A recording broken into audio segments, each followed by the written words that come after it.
अस्सलाम वालेकुम। अबरार रशीद आपकी खिदमत में हाजिर है और एक इंतहाई संजीदा और नाजुक मौजू है और मैं चाहूँगा मेरी हत्तुल वसा कोशिश होगी कि मैं कोई भी ऐसी बात ना करूं जिससे किसी भी शख्स के मजहबी जज्बात मजरूह हों या वो इश्तियाल में आए।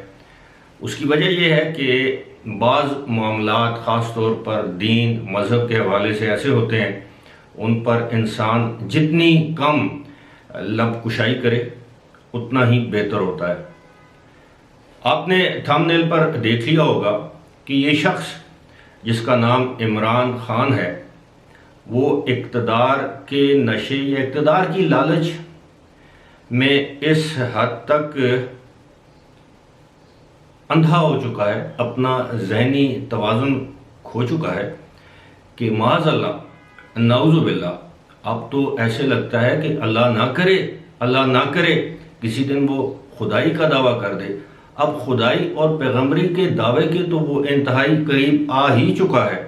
गुज़श्ता रोज़ लाहौर में अपने यूथियों के एक कन्वेंशन से खिताब करते हुए आपने सुना होगा कि किस तरह ये शख्स अपने आप को माज़अल्लाह नाउज़ुबिल्लाह खुदा के बराबर, पैगम्बरों के बराबर और अपने यूथियों को पैगम्बरों के बराबर नाउज़ुबिल्लाह गर्दान रहा है।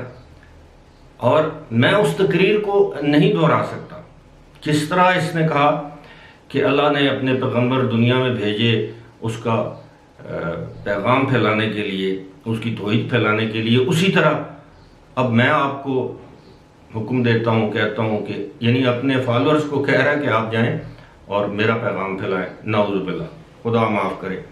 पता नहीं, मैं ज़ाती तौर पर मेरे पास दो इसके हल मौजूद हैं।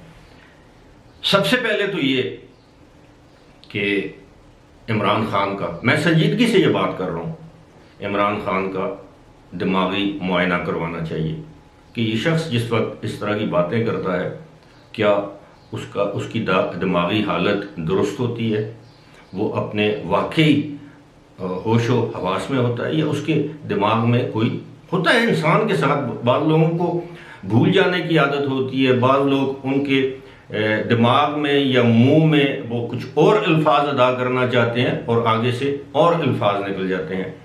ये इमरान खान के साथ ये मामला काफ़ी देरीना है।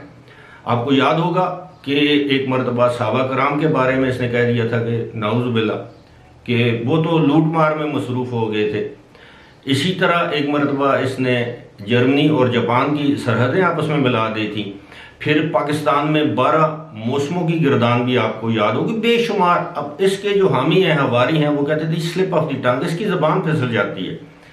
अब ये जो गुज़श्ता रोज़ इसने तकरीर की है, क्या इसको भी आप ज़बान का फिसलना कहेंगे? और दूसरा हल मेरे नज़दीक ये है कि इसके जो करीब हैं, जो आलम दीन हैं, ख़ास तौर पर मौलाना तारिक जमील साहब, मैं उनसे दरख्वास्त करूँगा कि आप इस शख्स के बहुत करीब हैं, आप इसके लिए दुआएं करवाते हैं, मांगते हैं, इसकी कामयाबी के लिए दुआएं मांगते हैं। और आपने तकरीबन तबलीगी जमात के उस हिस्से को जिसको आप रिप्रेजेंट कर रहे हैं, आपने PTI के साथ जम कर दिया है। तो आप इमरान खान को समझाएं कि वो दीन के मामले में बात करते हुए इंतहाई मोहतात रहें, क्योंकि ये हर शख्स के बस की बात नहीं है।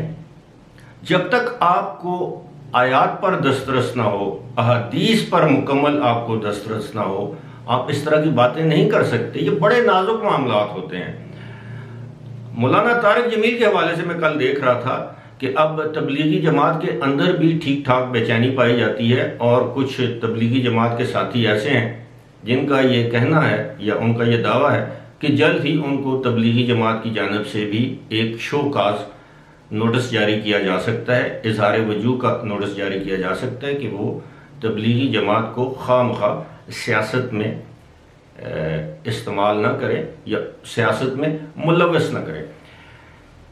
अब ये जो मामला जो मैं आपके सामने मैंने कहा है कि ये इंतहाई संजीदा मामला है, वो ये है कि अल्लाह ना करे कि कल को कोई सर फिरा मौलवी, कोई इंतहा पसंद मजहबी ग्रुप इमरान खान के खिलाफ, अल्लाह ना करे, मैं तो पहले कह रहा हूं कि कुफ्र का फतवा दे दे, मुर्तद मुल्हिद होने का फतवा दे दे।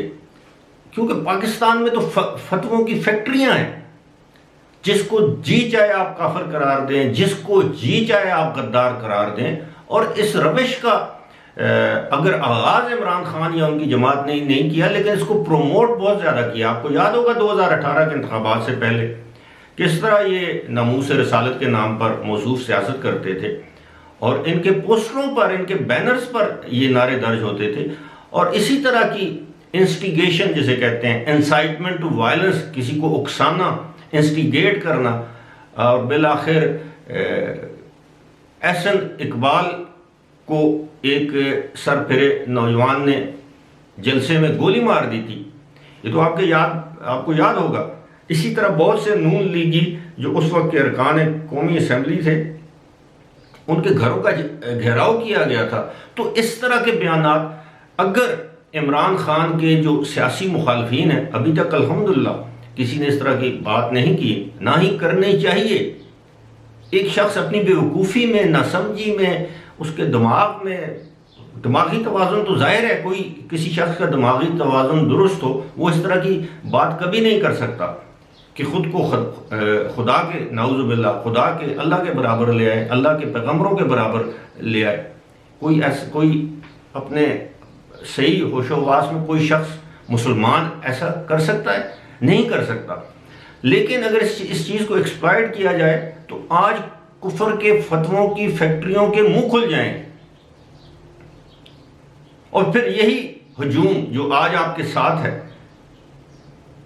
यही आपसे नफरत करने लगेगा। मैं उस तरफ नहीं जाना चाहता। मैं ये चाहूँगा मौलाना तारक जमील समेत दीगर जो उलमाए कराम हैं, जिनका वाकई सियासत से कोई ताल्लुक नहीं है, वो इमरान खान, इनकी जमात के लोगों को समझाएं कि खुदा का वास्ता है, जिस बात की आपको समझ नहीं है, दीन की आपको समझ नहीं है, हाथ में तस्बीह ले लेने से, अपनी मर्जी की चंद आयात के तर्जुमे याद कर लेने से आप आलम दीन नहीं बन जाते, और आपको अच्छी तरह मालूम है। और सबसे पहले फिर आप रूहानियत की बात करते हैं। रूहानियत में क्या है? फिना फिल अल्लाह। अब अल्लाह के रास्ते में आप अपने आप को फना कर दें, मखलूक खुदा के लिए आप अपनी जिंदगी वक्फ कर दें। आपके अंदर तकब्बुर इतना है।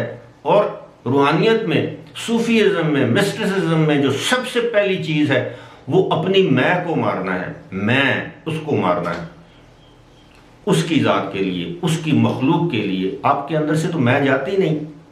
तकब्बुर आपके अंदर कूट कूट कर भरा हुआ है। कल की मजलिस में ही आप देख लें किस तरह आप एड्रेस कर रहे थे अपने कारकुनों को, वर्कर्स को, इंतहाई हकारत के साथ। आप उनको अपनी मखलूक रियाया समझते हैं, वो पागल है, जज्बाती कौम है हमारी, अक्ल से आरी है, ना उनको दीन का पता है।